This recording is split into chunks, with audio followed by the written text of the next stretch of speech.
किशन सोनपुर गांव में एक छोटा सा ढाबा चलाता था। इस काम में उसकी पत्नी कमला भी पूरा साथ देती थी। कमला और किशन दोनों मिलकर सुबह से शाम तक अपने ढाबे पर काम करते और जो पैसे बचते उनसे अगले दिन का सामान खरीदते और बाकी से घर का गुजारा करते। ऐसे ही दिन बीत रहे थे। गर्मियां आने वाली थी। गांव के पास जो और दूसरे बड़े ढाबे और होटल थे, उन सब ने अपने ढाबे और होटल में बढ़िया एयर कंडीशनर लगवा दिए थे ताकि गर्मियों में भी ग्राहकों की भीड़ लगी रहे। इस कारण अब किशन के ढाबे पर ग्राहकों ने आना बंद कर दिया। अब ज्यादातर ग्राहक दूसरे ढाबों में ही जाकर खाना खाने लगे। इस कारण किशन की आमदनी बिल्कुल ना के बराबर हो गई। कमला, अब तो ढाबे पर ग्राहकों की भीड़ लगनी बंद हो गई है। एक भी ग्राहक रोटी खाने के लिए नहीं आता। सबको इसी ढाबों में खाने की आदत हो गई है। और वैसे भी गर्मी के मौसम में कौन भला हमारे इस छोटे से पुराने ढाबे पर खाना खाएगा। सबको एसी की ठंडी हवा में खाना खाना अच्छा लगता है। पर हमारे पास तो इतने पैसे भी नहीं है कि हम बड़ा और महंगा एसी लगवा सके। कैसे गुजारा चलेगा कमला, कुछ समझ नहीं आ रहा है। इसी बात को लेकर तो मुझे भी चिंता हो रही है। ग्राहक नहीं आते तो खाना भी रोजाना का खराब हो रहा है। हमारा तो बहुत नुकसान हो जाएगा। अब तो थोड़े से ही पैसे बचे हैं जिनसे सिर्फ एक दाल और रोटी बना सकते हैं। उसके अलावा हम कुछ नहीं बना सकते। किशन भाई, गर्मी में यहाँ बैठकर खाना बहुत मुश्किल है। आज तो मैं गलती से बैठ गया, नहीं तो अब तो मैं एसी वाले ठंडे ढाबे में ही खाना खाऊंगा। वहाँ थोड़े पैसे ज्यादा होते हैं पर आराम से खाना तो खा लेते हैं। लाओ, कितने पैसे हो गए? 50 रुपए। ये लो, और इस ढाबे का कुछ करो और साथ में एसी ढाबा करो इसे, नहीं तो कोई खाना खाने नहीं आएगा। दिन पर दिन किशन और कमला परेशान रहने लगे। अब तो इक्का दुक्का ही ग्राहक उनके ढाबे पर आता। इस कारण किशन ने सिर्फ एक दाल और रोटी बनानी शुरू कर दी, क्योंकि बाकी चीजें अगर वो बनाए तो ग्राहक नहीं आए तो खराब हो जाएंगी और फिर पैसे भी तो चाहिए। इसी कारण वो जैसे तैसे अपना ढाबा थोड़ा बहुत चला रहा था। कमला, आज बस 250 रुपए की कमाई हुई है। अब तो कोई रास्ता ही नजर नहीं आ रहा है। मुझे लगता है हमें अपना ढाबा बंद करना होगा। किशन के ढाबे के सामने एक बहुत बड़ा ढाबा था। वहाँ ग्राहकों की भीड़ लगी रहती थी, क्योंकि इस साल ही वहाँ के मालिक रघु ने बहुत ही बढ़िया मरम्मत करवाकर ढाबे में एसी लगवा दिया था। क्या बात है किशन, आज भी तेरे ढाबे पर कोई नहीं आया? एक काम कर, ढाबे पर ताला लगा दे। अब तेरा ढाबा नहीं चलने वाला। इतनी भारी गर्मी में एसी के बिना कोई खाना खाने नहीं आएगा। और तेरे पास इतने पैसे नहीं है कि तू मेरी तरह इतना महंगा एसी लगवा सके। और मैंने एक नहीं दो एसी लगवाए हैं, तब जाकर अच्छी कमाई हुई है।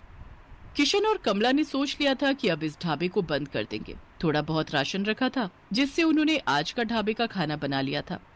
कमला, ये दाल और रोटी जो बनाई है बस आज की बेच लेते हैं, कल से ताला लगा ही देंगे। कोई फायदा दिखाई नहीं दे रहा है। हाँ, मैंने जो दाल बची थी वो बना दी है और थोड़ी बहुत तंदूर की रोटियां भी। उस दिन पूरा दिन कोई भी ग्राहक नहीं आता। दाल और तंदूर की रोटियां ऐसी ही रखी थी। कमला, मुझे लगता है अब कोई नहीं आएगा। रात के 9 बज रहे हैं, हमें घर चलना चाहिए।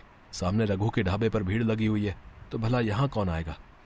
तभी किशन देखता है सामने रघु के ढाबे पर एक बहुत ही जरूरतमंद आदमी अपनी गर्भवती पत्नी के साथ कुछ मदद मांग रहा है। भैया, मेरी मदद करो। मेरी पत्नी की तबीयत बहुत खराब है। हम पर कुछ गुंडों ने हमला कर दिया। हमारी गाड़ी, मोबाइल, पर्स, कैश, जेवर सब लूट कर ले गए। हम शहर जा रहे थे, हमें नहीं पता कि इस रास्ते पर बदमाश हमें लूट लेंगे।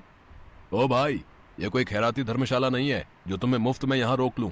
चलो जाओ यहाँ से। पता नहीं कहाँ कहाँ से आ जाते हैं। मुझे क्या पता, कोई चोर उचक्के लुटेरे हो तुम। आजकल किसी का कोई भरोसा नहीं है। ओ छोटू, इन्हें बाहर भेज और ढाबे का शटर गिरा दे। मैं घर जा रहा हूँ। ऐसा ना कहो, मेरी पत्नी की तबीयत सचमुच बहुत खराब है। बस कुछ देर आराम करके हम चले जाएंगे। अरे अरे, सुनो तो भैया, भैया सुनो तो। सुनो जी, अब खड़ा नहीं हुआ जा रहा। मुझे बहुत प्यास लगी है, थोड़ा सा कहीं से पानी ले लो। किशन और कमला उस व्यक्ति और उसकी पत्नी को देख रहे थे। किशन दौड़कर उनके पास जाता है। भैया जी, आप चिंता मत करो, आप मेरे साथ मेरे ढाबे पर चलो। आइए बहन जी, आप मेरे साथ आइए। किशन और कमला उस व्यक्ति को और उसकी पत्नी को अपने ढाबे पर ले जाते हैं।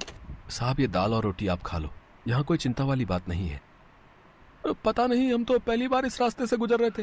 जंगल का रास्ता था और पता ही नहीं चला कि कब इन बदमाशों ने हमारी गाड़ी को रोक लिया। किसी तरह से उनसे रहम की भीख मांगकर मैं अपनी पत्नी को सुरक्षित बचा कर लाया।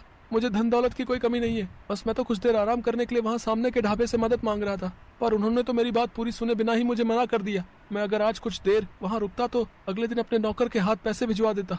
तुम बहुत भले हो, तुमने भी तो बिना जाने पहचाने आज हमारी मदद कर दी। अच्छा, तो तुम ये ढाबा चलाते हो?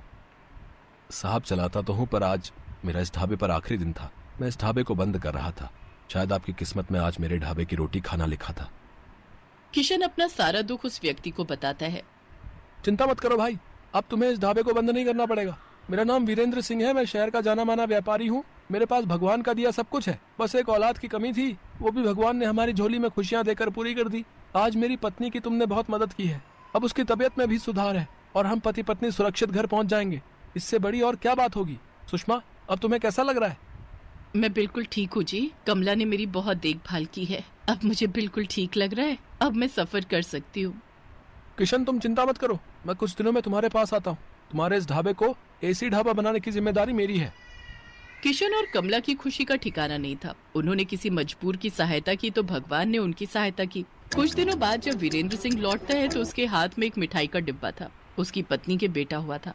बेटा होने की खुशी जानकर कमला और किशन भी बहुत खुश होते हैं। वीरेंद्र सिंह अपने खर्चे से किशन और कमला को एक बहुत ही बढ़िया और बड़ा एसी ढाबा बना कर देता है, जो फुली एयर कंडीशनर था। किशन का ढाबा किसी बड़े 5 स्टार होटल से कम नहीं था। अब तो ग्राहकों की भीड़ उस ढाबे पर आने लगी। ढाबा देखने में बहुत सुंदर था। किशन ने गांव के और भी मजबूर लोगों को अपने ढाबे में नौकरी दी। किशन का ढाबा दिन के साथ साथ रात में भी ढाबे में नौकरी दी। किशन का ढाबा दिन के साथ साथ रात में भी खुला रहता था, ताकि हाईवे से आने जाने वाले लोगों को किसी भी बात की परेशानी न हो। गरीबों के लिए उस ढाबे पर मुफ्त खाना था। वीरेंद्र सिंह अपनी पत्नी के साथ अक्सर किशन के ढाबे पर आ जाता था। आज किशन के कारण ही वीरेंद्र सिंह का परिवार सकुशल था और वीरेंद्र सिंह ने भी किशन के लिए जो किया वो किसी बड़े उपकार से कम नहीं था। तभी तो कहते हैं कि भगवान अच्छों के साथ हमेशा अच्छा ही करते हैं, इसलिए हमें सदैव मजबूर लोगों की सहायता करनी चाहिए।